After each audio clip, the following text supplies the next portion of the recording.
चेहरा। दूर दराज के एक राज्य में एक मंत्री अपनी 2 जुड़वा बेटियों के साथ रहता था। जुड़वा होने के बावजूद दोनों का स्वभाव एक दूसरे से बिल्कुल अलग था। एक का नाम था काव्या और दूसरी का किमिया। कितना खूबसूरत है आज का दिन और उतना ही खूबसूरत ये नजारा। मुझसे ज्यादा खूबसूरत नहीं हो सकता। हाँ मेरी प्यारी बहना, तुझसे ज्यादा खूबसूरत नहीं है। काव्या बचपन से बहुत ही शांत, सरल और समझदार थी। वही किमिया को अपने रंग रूप पर बहुत घमंड था।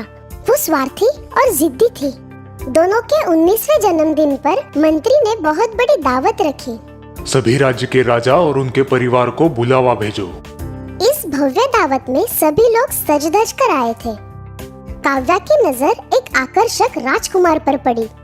किमिया भी उसी राजकुमार को देख रही थी। वो देखो, वो राजकुमार कितने आकर्षक है। हाँ, आकर्षक तो है। राजकुमार तो मुझे ही पसंद करेंगे। क्यों? मुझ में क्या कमी है? तुम अच्छी तरह से जानती हो। दावत में राजकुमार के परिवार वाले किमिया के लिए शादी का प्रस्ताव रखते हैं। ये बात जानकर काव्या मायूस हो जाती है और जंगल की तरफ चल पड़ती है। जंगल की तरफ जाते वक्त उसे एक बुजुर्ग जादूगर रोक लेते हैं। मैं जानता हूँ तुम्हारा मन विचलित है। तुम जंगल में जा सकती हो, पर याद रखना अपने कर्तव्यों का पालन करना। कोई भी काम करो, आशावादी आचरण के साथ पूरी मेहनत और ईमानदारी से करो और कभी भी हार मत मानना। काव्या, तुम बहुत समझदार हो। मुझे तुम पर पूरा यकीन है। जंगल में थोड़ी दूर जाते ही उसे एक अजीब सी आवाज सुनाई देती है। हाँ? ध्यान से देखने पर उसे हिलती हुई घास दिखाई देती है जहाँ से आवाज आ रही थी। काव्या घास के पास आकर देखती है। अरे ये क्या? हिरन, तुम इस शिकंजे में कैसे फंस गए? रुको, मैं तुम्हें शिकंजे से बाहर निकालती हूँ। वाह, कितने खूबसूरत हो तुम। बिल्कुल सोने जैसे चमक रहे हो। बहुत बहुत शुक्रिया। हाँ, तुम बोल सकते हो? हाँ, तुम्हारा दयालु आचरण देखकर मैं बहुत प्रसन्न हूँ। अब तुम आगे बढ़ती जाओ। वो आगे जाती है। उस डरावने जंगल में आगे बढ़ते हुए काव्या को अब थोड़ा सा डर लगने लगता है। अरे बाप रे, कितना घना जंगल है। आगे जाकर काव्या को एक हंस जाल में फंसा हुआ दिखाई देता है। अरे ये क्या? तुम इस जाल में कैसे फंस गए? हंस बहुत छटपटा रहा था। शांत रहो, मैं तुम्हें इस जाल से छुड़ाती हूँ। काव्या उस जाल से हंस को बाहर निकालती है। जैसे ही हंस जाल से बाहर आ जाता है, वो अपने खूबसूरत पंख फैलाता है। अब तुम आजाद हो। शुक्रिया, तुमने मुझे जाल से आजाद करवाकर नया जीवन दिया है। हाँ, तुम भी बोल सकते हो। हाँ, तुम बहुत दरिया दिल और निस्वार्थ लड़की हो। अब तुम आगे बढ़ती जाओ। आगे जाकर काव्या को एक बेजान और सूखा हुआ पेड़ दिखाई देता है। अरे, ये पेड़ तो सूख गया है। लगता है इसे पानी की जरूरत है। वो पास की नदी के किनारे जाती है। वहाँ एक घड़ा रखा हुआ था। वो उस घड़े में पानी भरकर सूखे पेड़ पर डालती है। पानी डालते ही पेड़ में जान आ जाती है। हाँ? अरे ये क्या? हाँ? अरे अरे अरे, ये क्या हो रहा है? धन्यवाद, तुमने मुझे पानी दिया। हाँ? तुम भी बोल सकते हो। हाँ। लड़की, तुम बहुत नेक दिल की हो और तुम्हें किसी भी चीज का लालच नहीं है। तुम्हारा दयालु आचरण देखकर मैं बहुत प्रसन्न हूँ और मैं तुम्हें तोहफे के तौर पर कुछ देना चाहता हूँ। जाओ, वहाँ जो नदी है उसमें एक डुबकी लगाओ। ठीक है, जैसी आपकी आज्ञा। काव्या आगे जाकर नदी में डुबकी लगाती है और जैसे ही वो बाहर आती है, उसे कुछ नया सा महसूस होता है। उसका रंग रूप अब बदल गया था। वो बहुत खूबसूरत हो गई थी। ये देखिए, लेकिन ये सब कैसे? ये तुम्हारे कर्मों का फल है। मेरा सौभाग्य है कि मुझे आपके दर्शन हुए। मैं ये नहीं जानती कि ये सब कैसे हुआ, लेकिन मैं बहुत खुश हूँ। हमेशा खुश रहो बेटा। मेरी एक सूखी टहनी तोड़ो। जैसे ही काव्या एक टहनी तोड़ती है, वो टहनी एक अंगूठी में बदल जाती है। तुम्हें जब भी कोई दुख हो या मन चिंता से घिर जाए तो इस अंगूठी को चूम लेना, तुम्हारी सारी चिंताएं दूर हो जाएगी। वापस आते वक्त काव्या को वही जादुई हंस फिर दिखाई देता है। हंस ऊपर से लेकर नीचे तक हीरे की तरह चमक रहा था। वाह, कितने खूबसूरत हो तुम। तुम बहुत सुलझी और समझदार लड़की हो। मेरा ये पंख अपने पास रखो। तुम्हें जब भी मदद की जरूरत पड़े, इस पंख को हाथ में पकड़कर मुझे याद करना। अरे, तुम तो बिल्कुल ठीक हो गए। मैं स्वस्थ हूँ। तुम्हारी उदारता और दया से भरा मन देखकर मैं प्रसन्न हो गया हूँ। मैं तो बस अपने कर्तव्यों का पालन कर रही थी। तुम जब भी किसी मुसीबत में फंस जाओ, मुझे आवाज लगाना। मैं तुम्हारी मदद के लिए आ जाऊंगा। काव्या खुशी खुशी वापस जाती है। रास्ते में उसे वो बुजुर्ग जादूगर मिलता है। काव्या, तुम्हारे स्वभाव को देखकर उन्होंने तुम्हें ये उपहार दिए हैं जो जीवन भर तुम्हारे काम आएंगे। अब अपने घर जाओ, सब कुछ ठीक हो जाएगा। काव्या अपने घर वापस आ जाती है। काव्या, तुम इतनी खूबसूरत कैसे हो गई और कहाँ चली गई थी? और ये सब क्या है? एक बुजुर्ग जादूगर ने मुझे जंगल भेजा था। किमिया के मन में लालच आ जाता है। वो सीधे जाकर बुजुर्ग जादूगर से मिलती है। काव्या मायूस थी, इसीलिए उसे जंगल में भेजा था। तुम्हें ऐसी कोई परेशानी नहीं है? नहीं, मैं भी जाना चाहती हूँ जंगल में। ठीक है, तुम जाना चाहती हो तो जाओ, लेकिन याद रखना, जो भी काम करोगी पूरी ईमानदारी से करना। किमिया जंगल में जाती है। बिल्कुल काव्या की तरह उसे भी हिरन मिलता है।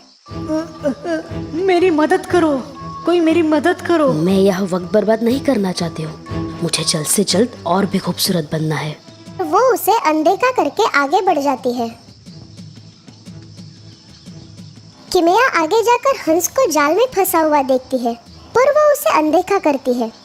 आगे जाकर उसे सूखा हुआ जादुई पेड़ दिखाई देता है। तुम वही हो ना जिसने मेरी बहन को पानी में डुबकी लगाने के लिए कहा था?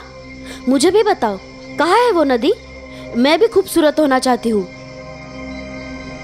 किमिया की बात सुनकर जादुई पेड़ अपने असली रूप में आता है और किमिया को अपनी शाखाओं से पकड़ लेता है। खूबसूरत? हाँ हाँ, बहुत खूबसूरत बनना चाहती हूँ। तुमने अपनी जिंदगी में ऐसा कौन सा काम किया है जो प्रशंसनीय है? तुमने कभी निस्वार्थ भाव से किसी की मदद की है? किसी का दर्द दूर करने की कोशिश की है? या ऐसा कोई भला काम जिससे किसी का उद्धार हुआ हो? नहीं। लड़की, तुम गलत जगह आई हो। पहले अपने मन से नकारात्मक भाव हटा दो। अपने अपनों से मिलजुल कर रहो। दूसरों के प्रति सकारात्मक दृष्टिकोण रखो। तुम अपने आप खूबसूरत बन जाओगी।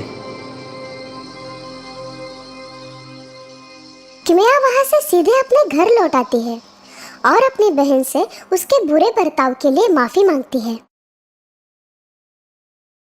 तो दोस्तों, इस कहानी से हमें ये सीख मिलती है कि इंसान का स्वभाव उसे खूबसूरत बनाता है, ना कि उसका रंग रूप।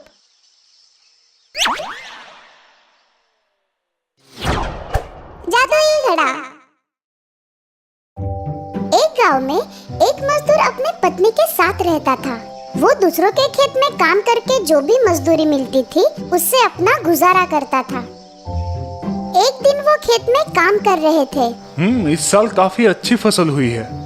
इतनी सारी स्ट्रॉबेरीज देखकर मालिक बहुत खुश हो जाएंगे। हाँ, और हमें इनाम भी देंगे। चलो जल्दी स्ट्रॉबेरी निकाल के अपना काम पूरा करते हैं। मालिक आते ही होंगे। दोनों दोबारा काम करने लगते हैं। उतने में ही वहाँ एक चूहा आता है। वो स्ट्रॉबेरीज देख खुश हो जाता है और स्ट्रॉबेरीज खाने लगता है।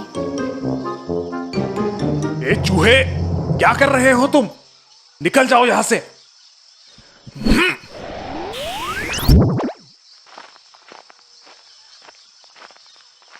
फिर आ गए। तुम ऐसे नहीं मानोगे।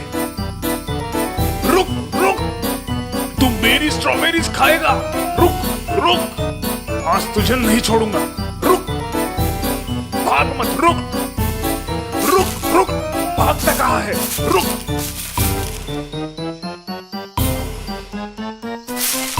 उस चूहे को मारने के चक्कर में देखो कितनी सारी स्ट्रॉबेरीज बर्बाद हो गई। बहुत सारी स्ट्रॉबेरीज फावड़े के मार की वजह से बर्बाद हुई नजर आती है। तभी उस खेत का मालिक वहाँ पर आता है। अरे ये क्या किया तुमने? तुमने मेरी सारी स्ट्रॉबेरीज बर्बाद कर दी है। अब तुम्हें कोई मजदूरी नहीं मिलेगी, समझे?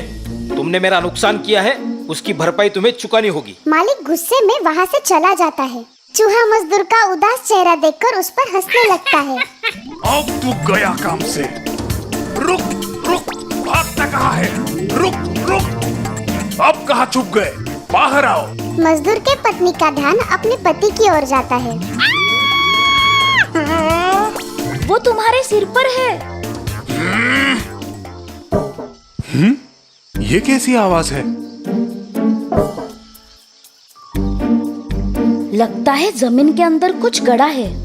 कहीं कोई खजाना तो नहीं है ना? दोनों खुश हो जाते हैं और जमीन खोदने लगते हैं। पूरी जमीन खोदने के बाद उसमें से एक घड़ा निकल आता है। हाँ?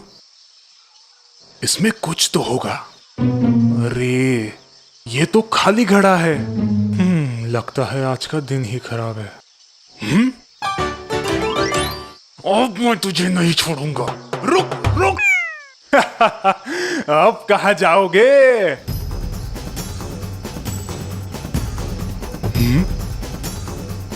हाँ?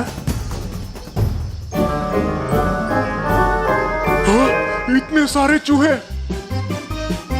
ये तो सारी स्ट्रॉबेरीज खा जाएंगे। ये सब आपकी वजह से हो रहा है। लेकिन मुझे ये समझ में नहीं आता कि घड़े में तो एक ही चूहा गया था, फिर इतने सारे चूहे कैसे बाहर आए? कहीं ये घड़ा जादुई तो नहीं है? क्या जादुई घड़ा? हाँ चलो देखते क्या होता है। अरे ये तो कमाल हो गया। इस जादुई घड़े से तो अपनी जिंदगी बदल जाएगी। जादुई घड़ा लेकर दोनों खुशी खुशी अपने घर आते हैं। ये लो तुम्हारे नुकसान के पैसे। अब हमें तुम्हारे नौकरी की कोई जरूरत नहीं।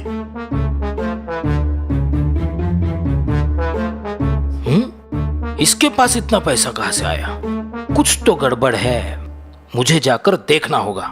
उसी रात मालिक मजदूर के घर जाता है और छुपके से देखने लगता है।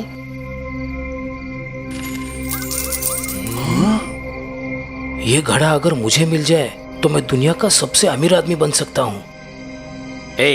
ये घड़ा मेरा है। मुझे पता है कि तुम्हें ये मेरे खेत में मिला है। घर जाके वो सारे हीरे और जवाहरात कई गुना बढ़ा लेता है। ऐसा इसमें क्या है? मुझे देखना चाहिए अंदर से। अरे ये तो अंदर से बिल्कुल मामूली घड़े जैसा है।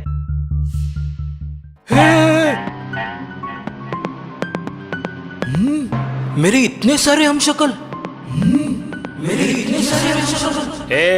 मैं असली हूँ और तुम नकली हो, समझे? मैं असली हूँ और तुम नकली हो, समझे? चुपचाप चले जाओ यहाँ से। ये घड़ा मेरा है।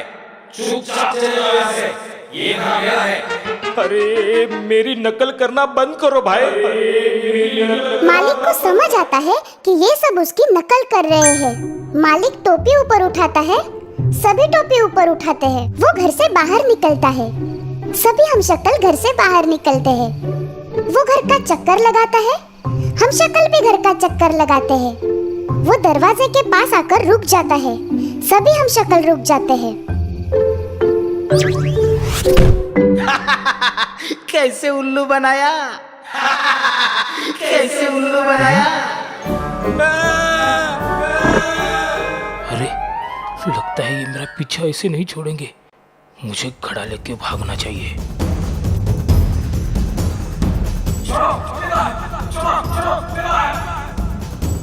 नहीं! हे भगवान, मैंने ये क्या कर दिया? तो दोस्तों, इस कहानी से हमें हमें ये सीख मिलती है कि मुफ्त में मिली कोई भी चीज ज्यादा देर नहीं टिकती।